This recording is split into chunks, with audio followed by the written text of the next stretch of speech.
Domingo, 22 de maio de 2011, às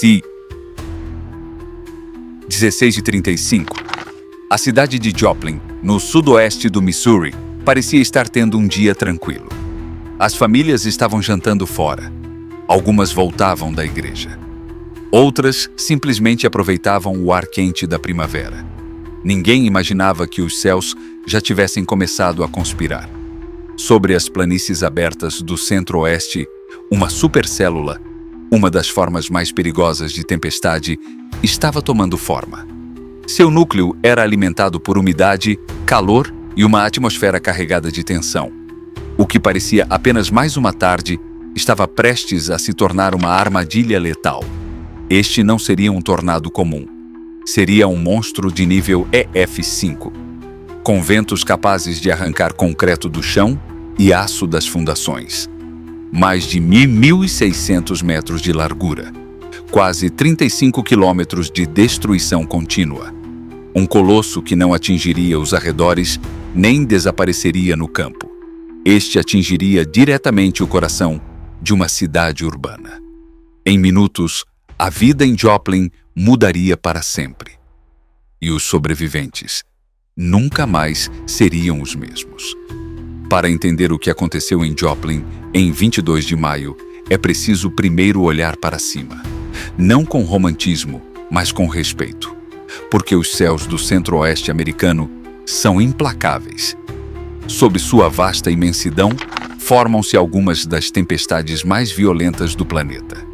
E naquela tarde, as condições eram ideais para que algo extraordinário e letal acontecesse. Tudo começou com uma supercélula, uma tempestade rotativa, estável e extremamente poderosa. Ela surgiu ao sul do Kansas, impulsionada por uma combinação de ar quente do Golfo do México, ventos frios de oeste e uma atmosfera carregada de umidade. À primeira vista, parecia apenas mais uma tempestade, mas os meteorologistas sabiam que algo não estava certo. Às 16 horas, os radares começaram a mostrar sinais de rotação. Às 4h35, o tornado tocou o solo. O que desceu não foi um simples funil de ar. Foi uma coluna monstruosa, densa e escura, com um diâmetro superior a 1.600 metros. Um tornado é F5, o nível mais alto na escala Fujita aprimorada. Isso significa ventos sustentados de mais de 320 km por hora. E este o superou. Em questão de minutos, o tornado seguiu direto para o coração de uma cidade com mais de 50.000 habitantes. Seu caminho foi limpo, brutal e reto, de oeste para leste, como um bisturi em um mapa. Percorreu quase 35 quilômetros, deixando um rastro de destruição visível até mesmo do espaço. A tempestade atingiu o solo a oeste de Joplin, perto da Avenida Schifferdecker, entre os limites da cidade e os tranquilos arredores, onde ainda restavam campos abertos. Mas essa calmaria durou pouco. Em apenas alguns segundos, arrasou bairros inteiros na zona oeste da cidade. Casas de tijolos foram desintegradas, fundações arrancadas e árvores centenárias dobradas como galhos. A fúria do tornado moveu-se para o leste, penetrando no centro urbano com uma precisão implacável. A próxima vítima foi a região da South Main Street, onde empresas familiares, postos de gasolina e pequenos restaurantes foram reduzidos a escombros. Em seguida, o desastre se dirigiu para um dos marcos mais emblemáticos de Joplin, o St. John's Regional Medical Center. A estrutura imponente e sólida foi abalada até o âmago. Janelas foram arrancadas, paredes desabaram, e até mesmo a pesada torre do elevador foi deslocada vários centímetros de seu eixo original. O hospital ficou inutilizável e foi evacuado na escuridão, com macas em meio a cacos de vidro e tetos desabados. O tornado continuou sua marcha devastadora pela Rangeline Road, uma das artérias comerciais mais movimentadas da cidade. Lojas de departamento, supermercados, concessionárias de veículos e franquias nacionais foram pulverizadas em questão de minutos. Prédios que permaneceram de pé por décadas não resistiram ao ataque daquela fera rodopiante. Veículos foram erguidos como brinquedos, jogados contra estruturas ou empilhados uns sobre os outros como papelão. A leste de Joplin, a tempestade enfraqueceu um pouco, mas não antes de arrasar escolas, igrejas e algumas outras casas em seu caminho. O tornado acabou se dissipando perto de comunidades rurais, no condado de Jasper, deixando para trás uma paisagem devastadora. Uma cicatriz de destruição com mais de 1 quilômetro de largura, estendendo-se como uma ferida aberta no coração da cidade. A trajetória do tornado não foi errática, mas determinada. Ele traçou uma linha de morte de oeste a leste, atravessando a própria alma de Joplin. Em seu rastro, destruiu mais de 8.000 prédios e alterou para sempre a vida de dezenas de milhares de pessoas. Cada rua por onde passava era irreconhecível. E cada minuto de sua passagem era um eco ensurdecedor de vento, gritos e silêncio. Depois do rugido, veio o silêncio. Um silêncio denso, quase sagrado. Como se o próprio tempo tivesse sido arrancado junto com as árvores. O que permaneceu de pé não foram casas, nem tendas, nem memórias. Apenas fragmentos. Madeira lascada, folhas de madeira tortas, vidas suspensas no ar. Ali, entre os destroços, surgiram as histórias que definiriam para sempre a alma de Joplin. Quando o tornado F5 desencadeou sua fúria sobre Joplin, uma de suas primeiras vítimas foi ninguém menos que o St. John's Regional Medical Center, um hospital que serviu de abrigo vital para milhares de pessoas. Em questão de segundos, o que parecia um dia comum se transformou em um pesadelo implacável. A tempestade, com uma violência tão feroz quanto inesperada, atingiu as paredes do hospital, golpeando-as com uma força brutal que parecia determinada a destruir não apenas a estrutura, mas também toda a esperança dentro de suas paredes. Lá dentro, a situação era crítica. Pacientes em estado crítico, muitos deles dependentes de ventiladores mecânicos para manter os pulmões em movimento, lutavam por suas vidas. Médicos, enfermeiros e funcionários do hospital trabalhavam incansavelmente, cientes de que cada segundo contava.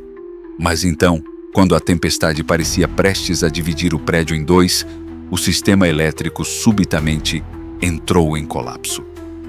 Os ventiladores mecânicos pararam de funcionar. Um silêncio aterrador pairou sobre o hospital, tão profundo que parecia absorver todo o ar. Apenas as batidas aceleradas do coração, o medo e a incerteza ecoavam pelos corredores como um som sinistro. E em meio a esse caos, a equipe médica se transformou em heróis sem capa, lançando-se em uma corrida frenética contra o tempo. Com uma força e uma determinação que beiravam o sobre-humano, começaram a administrar respiração manual aos pacientes, lutando para mantê-los vivos sem nenhuma ajuda além do próprio esforço e força de vontade. Enquanto a estrutura rangia e gemia sob a pressão implacável dos ventos, os alarmes de emergência soavam incessantemente, e as janelas explodiam em uma chuva de cacos de vidro e poeira que enchia o ar. O hospital se tornou um cenário caótico de sobrevivência. Os corredores se transformaram em um labirinto de escombros, mas a batalha dentro daquelas paredes continuou com uma intensidade indescritível. Cada respiração, cada mão firme e determinada segurada por um rosto assustado, era uma pequena vitória em meio ao desastre. Era um ato de coragem que desafiava a devastação que assolava o mundo lá fora, um símbolo da resiliência humana diante da natureza desenfreada. No final, o Centro Médico Regional St. John's resistiu à tempestade. Embora para sempre marcado por aquela noite escura e brutal, naqueles minutos de caos absoluto, nasceu uma história indelével de coragem, humanidade e esperança. Uma história que continua a ressoar, lembrando-nos de que mesmo nas piores tempestades, a força do espírito humano pode brilhar com uma luz implacável. Os testemunhos não pararam. Cecil Cornish não era um homem comum. Aos 67 anos, já tinha visto muita coisa na vida, mas nada, e repito, nada, o preparou para o que estava prestes a enfrentar. Morava em um bairro tranquilo, a poucos quarteirões do movimentado centro da cidade, em uma casa modesta que parecia saída de um cartão postal. Uma varanda acolhedora onde se balançava em sua cadeira favorita. Uma roseira que desabrochava em flores brilhantes a cada primavera. E o silêncio tranquilo da vida cotidiana. Mas naquela noite, a paz estava prestes a ser quebrada de uma forma que só a natureza, em toda a sua fúria implacável, consegue. Cecil já tinha presenciado tornados antes. Sim. Ele ouvira os avisos, sentira o vento uivar, vira a destruição marcar sua comunidade. Mas nada, absolutamente nada, comparado ao que estava por vir desta vez.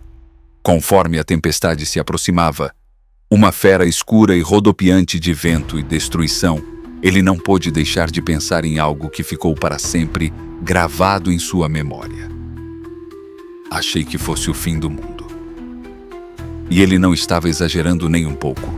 Não era uma metáfora para o medo, era a dura realidade batendo à sua porta.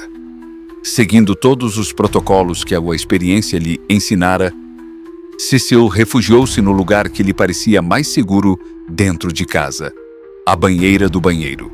Fechou a porta com firmeza, cobriu o corpo com um colchão como escudo improvisado e, em meio ao rugido que crescia ao seu redor, agarrou-se à esperança e à fé. Rezou. Sentiu o chão sob seus pés desaparecer. Não figurativamente, mas literalmente. A casa começou a se erguer, a se desprender do chão, como se uma mão invisível e brutal a tivesse agarrado e jogado para o alto. E então veio o estrondo, aquele som ensurdecedor de vidro se estilhaçando, o vento uivando furiosamente e um baque surdo que pareceu marcar o fim de tudo. Então, escuridão absoluta. Um silêncio avassalador. Quando finalmente acordou, minutos depois daquele pesadelo, nada era o mesmo. Nu, ferido e confuso, viu-se caído em terra que não reconhecia mais como sua. Fora arrastado por mais de 100 metros por aquela tempestade assassina.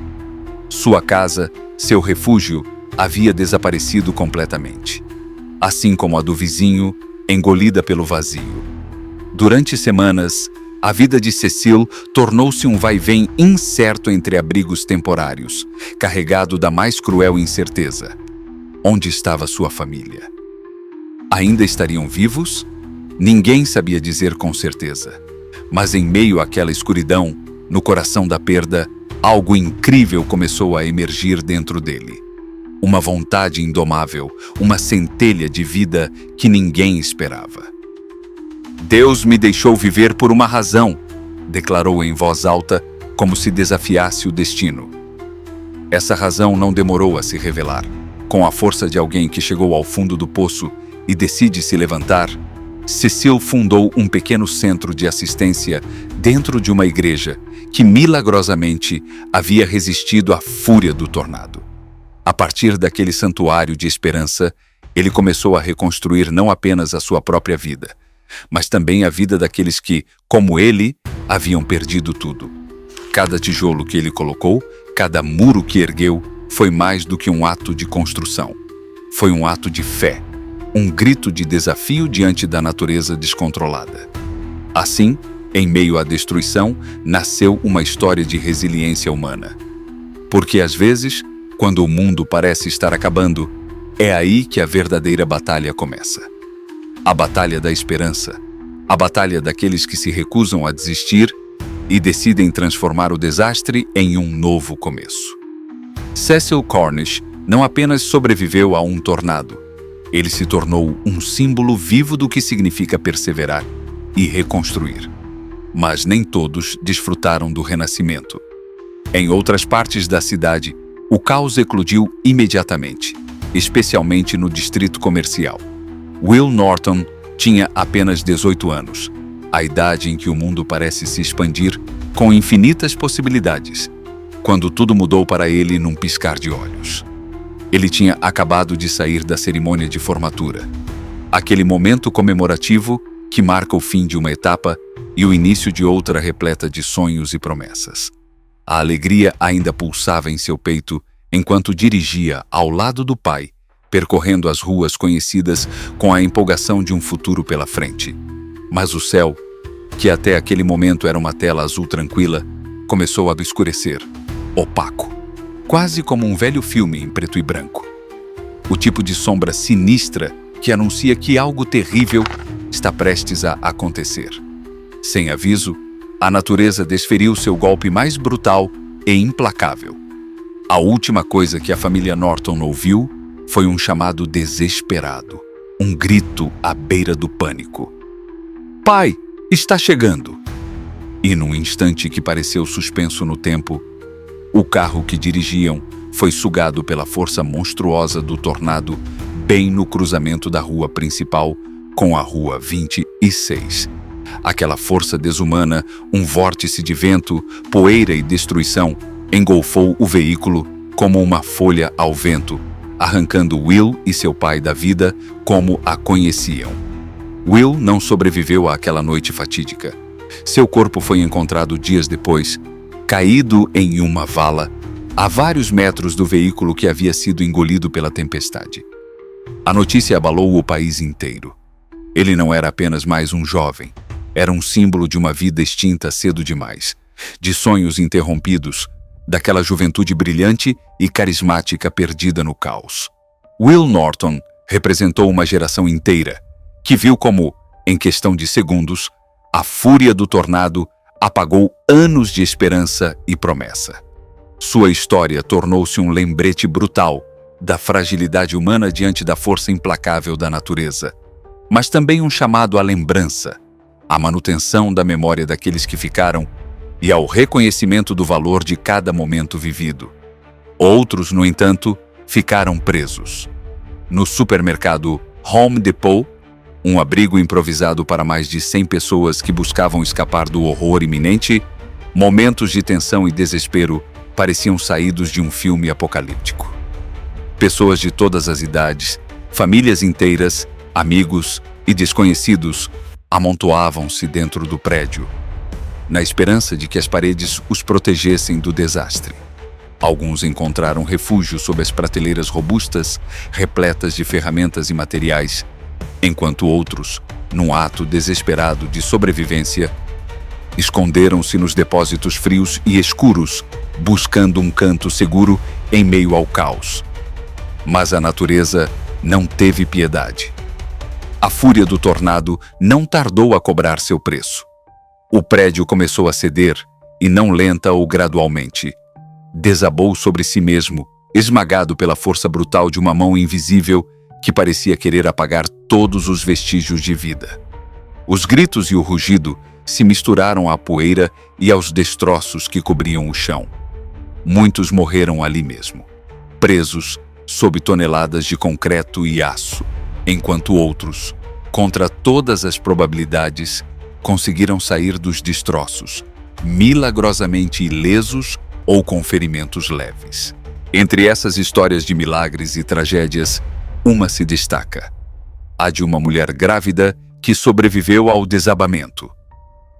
Num ato instintivo, ela cobriu a barriga com sacos de fertilizante, amortecendo o impacto e protegendo a vida interior.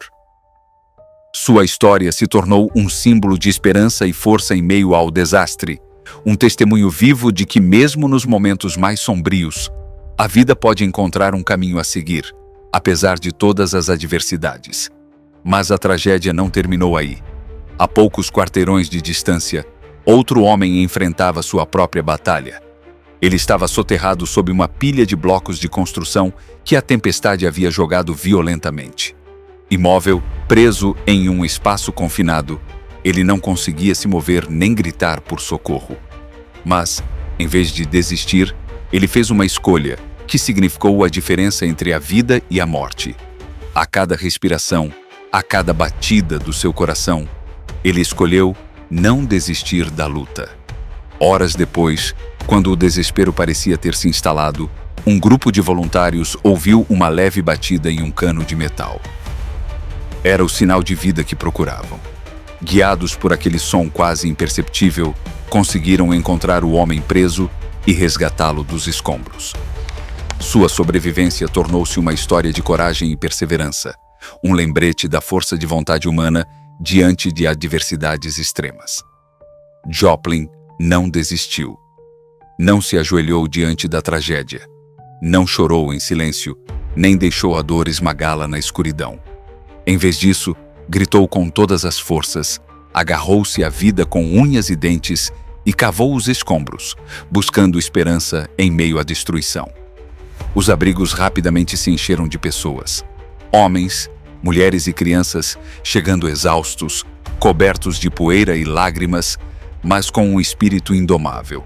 Soluços se misturavam ao barulho do vento, que já havia se dissipado, enquanto orações se elevavam em um coro silencioso, implorando pela sobrevivência. Mães procuravam freneticamente por seus filhos desaparecidos entre os destroços, enquanto os pais carregavam seus animais de estimação enrolados em cobertores puídos, agarrando-se a qualquer símbolo de normalidade que restasse. E então os voluntários chegaram. Não importava de onde vinham, alguns com caixas cheias de comida para os famintos, outros com lanternas iluminando a escuridão das ruas destruídas, e muitos simplesmente de braços e mãos abertos, prontos para ajudar. A cidade inteira se transformou em um organismo vivo, ferido, mas pulsante. Uma comunidade vibrante e determinada a não desaparecer, a não deixar a tempestade levar seu espírito. Na manhã seguinte, a devastação era absoluta. As casas estavam em ruínas, as ruas cobertas de escombros. O silêncio interrompido apenas pelo sussurro do vento e o eco distante das sirenes. Mas o que também foi avassalador foi a solidariedade que emergiu com a mesma força da destruição. Os sobreviventes não se viam como heróis. Não sentiam que eram. Eram pessoas comuns, com medos e lágrimas, que por alguma razão incompreensível haviam permanecido de pé. E o que mais temiam era ficar sozinhos naquela paisagem de desolação. Uma mulher que havia perdido seus 2 filhos na tempestade se recusou a se deixar dominar pelo desespero. Em vez disso, montou um acampamento improvisado, onde começou a distribuir roupas doadas para os necessitados. Um adolescente que havia perdido a avó caminhava incansavelmente pelas ruas com um caderno em branco, anotando cuidadosamente os nomes dos desaparecidos para ajudar as autoridades a organizar uma lista que honrasse a memória daqueles que já não estavam entre nós. E numa escola devastada, um professor tornou-se um salvador. Com nada além de uma lanterna na mão e uma promessa firme, ele caminhou pelos corredores em ruínas para resgatar 14 alunos presos nos escombros. Sua voz, firme e cheia de convicção, repetia-lhes repetidamente: ninguém morre hoje. Histórias começaram a surgir de todos os lados, cada uma mais incrível que a anterior. Um testemunho vivo da força do espírito humano quando tudo parece perdido. Em menos de uma hora, o tornado mudou para sempre a face de Joplin. Mas foi nas 24 horas seguintes que o mundo começou a olhar em choque e horror. A devastação que tomou conta daquela cidade do Missouri foi tão vasta, tão absoluta, que mesmo os jornalistas mais experientes não conseguiam compreender completamente o que estavam relatando. Das principais redes internacionais, como CNN, NBC e ABC, as emissoras locais, rádios comunitárias e redes sociais, todos voltaram a atenção para aquela faixa de terra que parecia ter sido bombardeada do céu. As primeiras imagens que chegaram não eram de câmeras profissionais, mas de celulares. Vídeos trêmulos, fotos nervosas, céus negros e gritos de desespero. Logo, Helicópteros chegaram para fornecer uma visão aérea que, embora nítida, revelava apenas um horror ainda mais profundo. Do ar, Joplin parecia uma ferida aberta, uma cicatriz recente gravada na terra. Uma linha irregular e sem vida dividindo a cidade em duas, o antes e o nunca mais. A mídia tentou colocar em palavras o que parecia impossível de descrever. Manchetes como zona de guerra, destruição catastrófica e apocalipse no coração da América enchiam as primeiras páginas. Mas nenhuma frase era suficiente para transmitir o peso emocional da tragédia. Porque o que havia sido destruído não era apenas a infraestrutura física. História, memória, uma comunidade inteira, a alma de um lugar haviam sido perdidas. Nas redes sociais, o impacto foi imediato e poderoso. O Twitter se tornou um hub digital, um lugar onde as informações se fluíam a uma velocidade vertiginosa. Hashtags como #Pray for Joplin, Joplin Tornado e Help Joplin dominaram os trending topics globais, conectando pessoas ao redor do mundo à tragédia que se desenrolava. Famílias desesperadas buscavam seus entes queridos por meio de postagens implorando por notícias, enquanto voluntários ofereciam abrigo, comida e transporte aos necessitados. O Facebook estava repleto de álbuns digitais onde rostos, nomes e coordenadas se uniam em uma rede de esperança e solidariedade. Cada foto era uma história, cada publicação, uma ponte entre o caos e a humanidade. Mas essa tragédia não se limitou ao nível local. Logo se tornou um fenômeno midiático global. Todos queriam entender como, no século XXI, uma cidade inteira pôde ser reduzida a pó em questão de minutos. A resposta, ao mesmo tempo fascinante e aterrorizante, residia na força implacável da natureza, nos lembrando de quão vulneráveis somos ao seu poder. E então vieram as equipes de produção, aqueles contadores de histórias que transformam o caos em narrativas que o mundo consegue entender. Um dos projetos mais impactantes foi o documentário Twister, Caught in the Storm, exibido no The Weather Channel.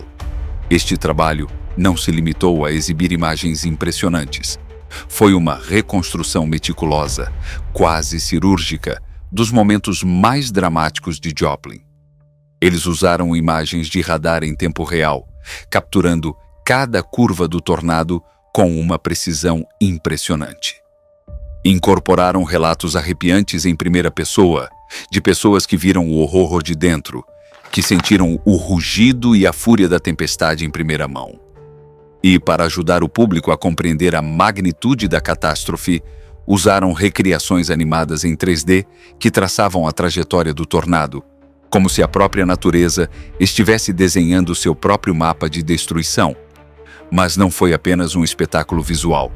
Este documentário foi, em sua essência, uma profunda lição de puro horror. Não ofereceu nenhum consolo, nenhuma palavra suave para acalmar o medo. Apenas fatos cruéis. A trajetória implacável do tornado, a velocidade brutal com que varreu tudo em seu caminho, a taxa de destruição que parecia desafiar toda a lógica e, claro, o número de mortos que deixou para trás. Tudo isso envolto em uma trilha sonora que parecia ter sido composta pelas nuvens negras que cobriam o céu naquela tarde fatídica. Um dos momentos mais assombrosos do documentário aconteceu com a cobertura ao vivo do tornado. Havia um caçador de tempestades, um veterano frio e experiente, que pela primeira vez não conseguiu conter as lágrimas. Observando o funil engolir um bairro inteiro, ele murmurou com a voz embargada: havia pessoas lá, havia vidas lá. A cena viralizou rapidamente, não por causa do tornado em si, mas pelo silêncio que se seguiu, pela expressão de impotência no rosto de alguém acostumado a encarar aquelas feras como se fossem inimigos familiares. Aquele momento vulnerável e humano repercutiu profundamente em milhões de espectadores ao redor do mundo. Enquanto isso, outros meios de comunicação faziam a sua parte. Especiais de 1 hora, reportagens fotográficas que mostravam a devastação em imagens impactantes, entrevistas com meteorologistas que explicavam a ciência por trás do fenômeno, segmentos que ligavam a fúria da tempestade aos efeitos das mudanças climáticas. Mas nada superava o poder do testemunho em primeira mão. A emoção crua daqueles que viveram a tragédia.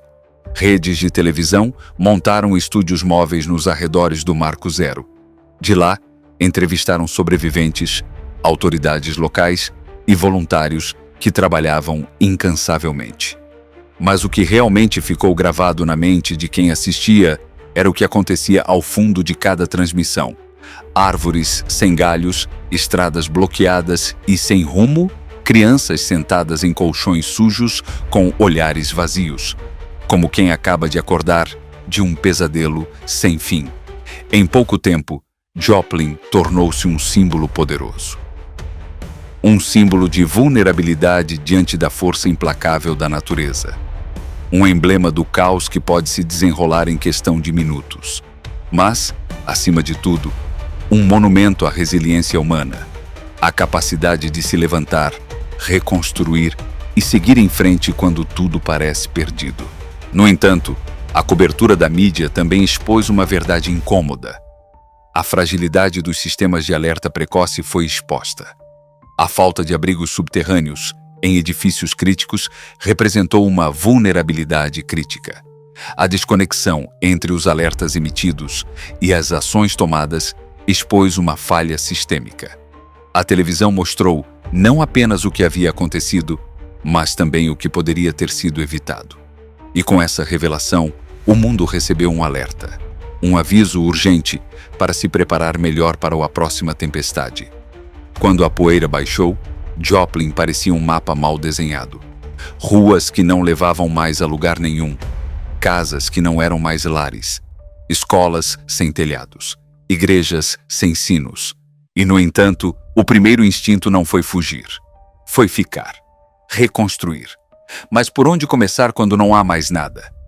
48 horas após o tornado, o presidente Barack Obama caminhou pelo Marco Zero. Ele não estava de terno, apenas com as mangas da camisa arregaçadas e um olhar de admiração contida. Ao seu redor, os destroços ainda fumegavam. Ele proferiu uma frase que o marcou. Esta é uma nação que não será definida pela tragédia, mas pela sua resposta a ela. A reconstrução começou quase imediatamente. Não por decreto, por vontade própria, por mãos humanas, por necessidade, arquitetos, engenheiros, urbanistas. Todos vieram. O que foi projetado não era uma cópia da Joplin anterior, era uma versão reforçada, aprendida, aprimorada. Os códigos de construção mudaram radicalmente. A partir de então, os novos prédios tiveram que suportar ventos extremos. Abrigos subterrâneos foram obrigatórios em todas as escolas. Hospitais foram realocados. Os planos da cidade foram redesenhados para criar mais espaços abertos, mais zonas de evacuação, mais rotas de fuga. A memória do que foi perdido tornou-se um guia para o que estava para nascer. Uma das decisões mais simbólicas foi preservar a cruz de metal remanescente na capela do Hospital St. John.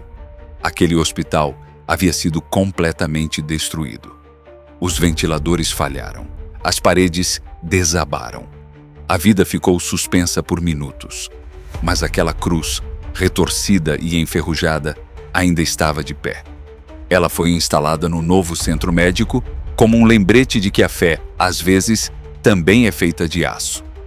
E enquanto a cidade se reinventava, algo curioso acontecia na outra ponta da burocracia. Nascia o chamado Waffle House Index. Sim, o nome parece brincadeira, mas não é.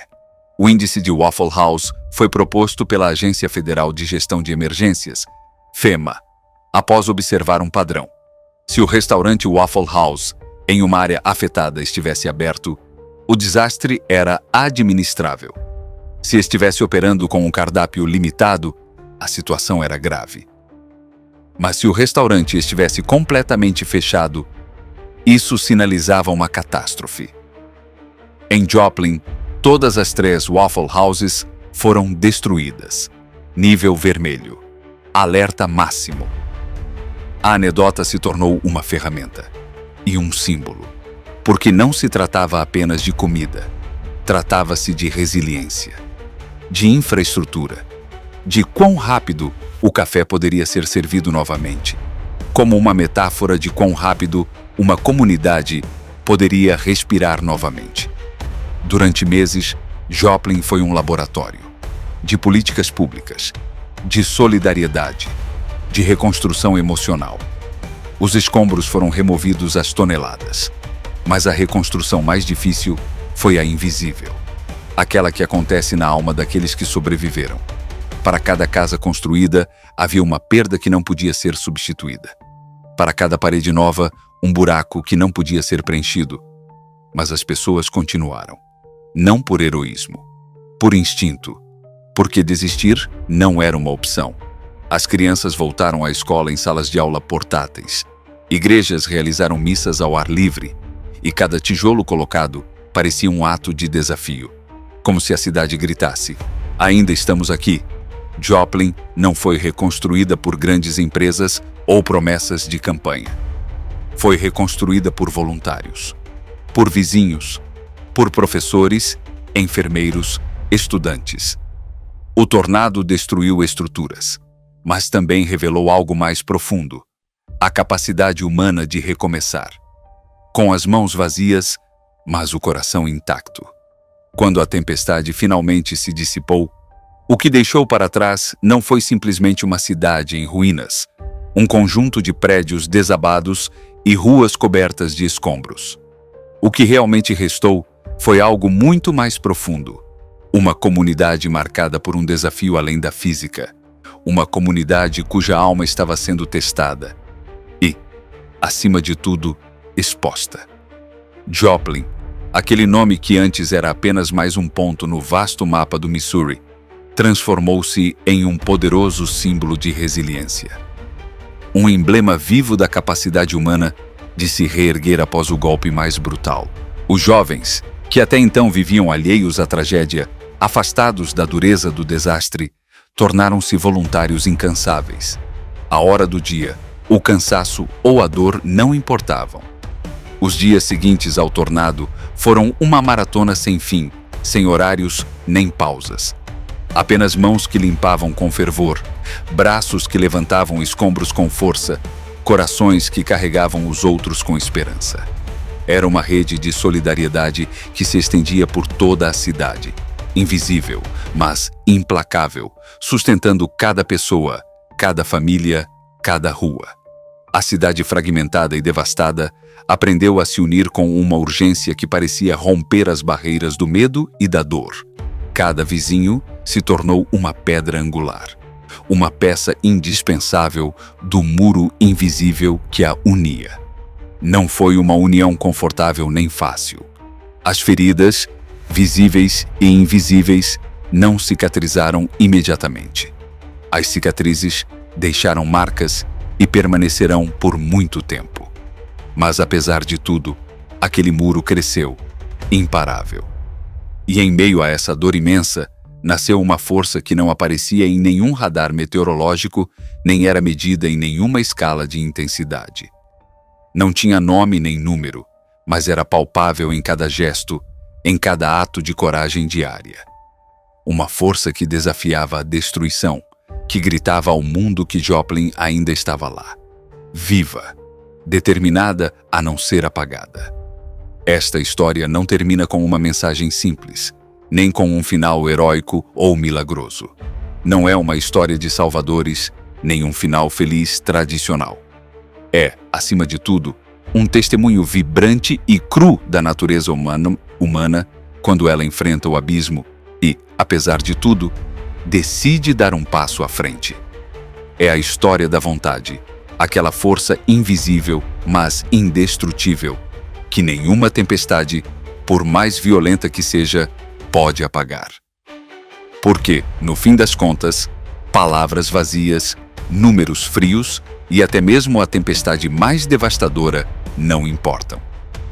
O que realmente perdura, o que sobrevive a qualquer desastre, é aquela vontade de continuar.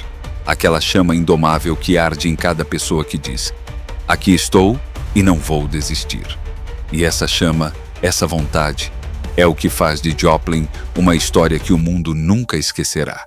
Se você quiser descobrir mais histórias chocantes sobre o poder da natureza, acompanhar de perto os fenômenos mais extremos e entender como o poder do homem e as tempestades se chocam repetidamente, assine o Extreme Tornado.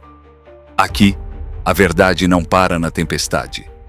Fique conosco para estar sempre um passo à frente, preparado para o inesperado.